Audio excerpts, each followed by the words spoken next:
Assalamualaikum warahmatullahi wabarakatuh. Alhamdulillahirabbil alamin wa bihi nasta'in wa ala umuri dunya wa din wassalatu wassalamu ala asyrafil anbiya'i wal mursalin wa ala alihi wa sahbihi ajmain amma ba'd. Perkenalkan, saya Diana Faridatul Khairunisa akan mempresentasikan makalah saya dengan tema tasyrik pada periode keemasan sejarah pembukuan fikih dan usul fikih. Bab 1. Pendahuluan. Latar belakang. Sebelum Nabi wafat, masalah hukum syariat tidak bermasalah. Secara esensial, fikih sudah ada pada masa Nabi, walaupun belum menjadi sebuah disiplin ilmu tersendiri.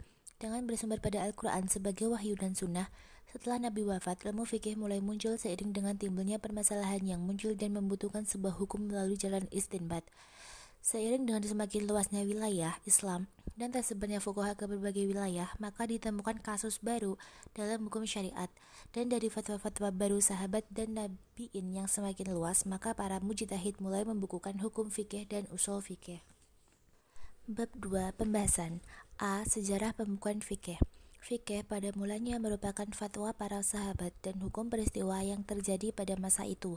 Mereka berfatwa karena adanya pertanyaan atau kasus yang dihadapi dan bukan bermaksud untuk diikuti oleh masyarakat. Mereka memahami Al-Quran dan hadis sesuai dengan perkembangan zamannya. Permulaan yang dibukukan tentang pustaka yang diputuskan oleh seorang hakim dari Mesir. Fikih pada masa ini belum mempunyai guru khusus. Oleh karena itu, usaha pembukuan fikih berkembang. Di Madinah, ulama mengumpulkan fatwa para sahabat seperti Abdullah bin Umar, dan kitab Al-Muwatta disusun secara 40 tahun oleh Imam Maliki.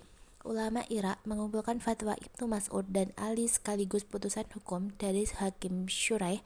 Setelah itu, barulah setiap ustadz membukukan fikihnya dan didiktekan kepada murid-muridnya.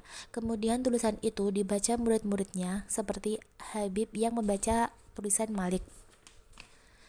Kerap kali seorang murid mencatat dalam bukunya apa yang diterima dari gurunya, tetapi kerap kali juga seorang guru mengubah pendapatnya di tempat lain. Oleh karena itu, bisa jadi ada dua periwayatan. Pada saat ini, penghimpunan hukum berpegang pada periwayatan. Masing-masing penulis menyadarkan apa yang didengar dari seorang imam kepada imam lain. Abu Yusuf dan Muhammad ibnu Hasan, menurut mereka, Imam Abu Hanifah yang pertama menjelaskan metode istinbat dalam bukunya Ar-Ra'yu, sedangkan Abu Yusuf sebagai penyusun kitab usul fikih dalam mazhab Hanafi. Golongan Malikiyah mengaku bahwa Imam Malik adalah orang yang pertama berbicara tentang usul fikih, namun mereka tidak menganggap Imam Malik sebagai penyusun pertama kali kitab usul fikih. Dalam History of Islamic Law, Colson menyatakan bahwa usul fikih dibukukan pada abad ke-3 Hijriah atau pada masa awal Imam Syafi'i, dan dianggap sebagai perintis atau bapak jurisprudensi dalam Islam, dan bukan berarti masa-masa sebelumnya tidak ada upaya istinbat. Pada penghujung abad kedua dan awal abad ketiga, Imam Muhammad bin Idris al-Syafi'i tampil berperan dalam meramu membukukan usul fikih. Upaya pembukaan usul fikih ini seperti disimpulkan oleh Abdul Wahhab Abu Sulaiman dengan perkembangan ilmu pengetahuan keislaman pada masa itu. Masa Harun ar-Rasyid, khalifah kelima dinasti Abbasiyah yang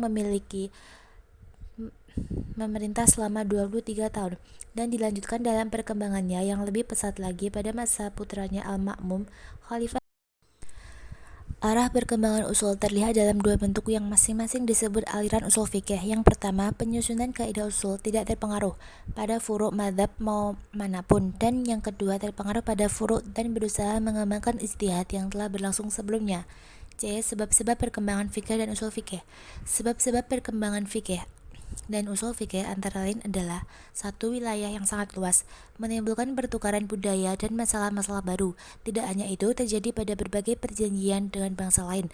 Negeri yang luas ini sudah tentu membutuhkan pengaturan untuk perundang-undangan dan fatwa. Sumbernya adalah syariat Islam. Kondisi semacam ini mendorong ulama untuk berijtihad agar dapat menerapkan syariat di wilayah yang berbeda-beda. Yang kedua, tersebarnya fuqaha ke berbagai wilayah. Hal ini terjadi bersama dengan pasukan Islam yang menaklukkan wilayah baru. Fuqaha yang mendiami wilayah baru ini mempelajari hadis dan menjadi hakim. Mereka pun memperoleh penghidupan yang layak.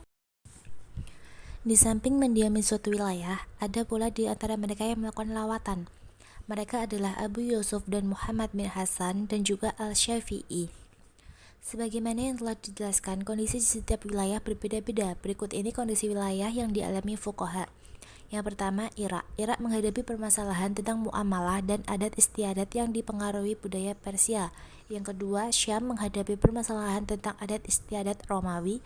Yang ketiga, Mesir menghadapi permasalahan tentang adat istiadat Mesir kuno dan Romawi. Poin 3. Diperolehnya metode ijtihad dari periode sebelumnya. Ulama pada masa ini telah memiliki sejumlah fatwa dan metode ijtihad yang dapat dari periode sebelumnya. Di samping Al-Quran telah dibukukan dan telah tersebar di kalangan muslimin. Demikian pula sunnah yang juga sudah mulai dibukukan pada permulaan abad ke-2 Hijriah. Poin 4. Adanya keinginan agar tingkah laku kaum muslimin sesuai dengan syariat. Seluruh kaum muslimin mempunyai keinginan yang kuat agar semua sikap dan tingkah lakunya sesuai dengan syariat Islam. Mereka pun meminta fatwa dari ulama, oleh karena itu ulama menjadi sumber referensi yang dibutuhkan oleh masyarakat. Yang semacam ini mendorong ulama untuk berijtihad lebih keras lagi. Poin 5. Lahirnya ulama yang berpotensi sebagai mujtahid. Ulama yang pada akhirnya menjadi mujtahid ke-6 adalah Imam Abu Hanifah, Imam Malik, Imam Al-Syafi'i, dan Imam Ahmad bin Hanbal. D. Pengaruh pembukuan fikih dan usul fikih terhadap tasyrik. Dari sejarah perkembangan fikih dan usul fikih di atas dapat dilihat banyak sekali proses dan hasil yang dicapai umat Islam dalam menetapkan hukum-hukum.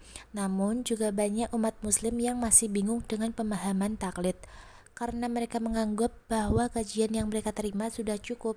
Adapun dampak positif dan negatif pembukuan fikih dan usul fikih terhadap tarik tasyrik yakni sebagai berikut. Yang pertama, dampak positif. Antara lain, ada ilmu agama akan berkembang untuk kedepannya.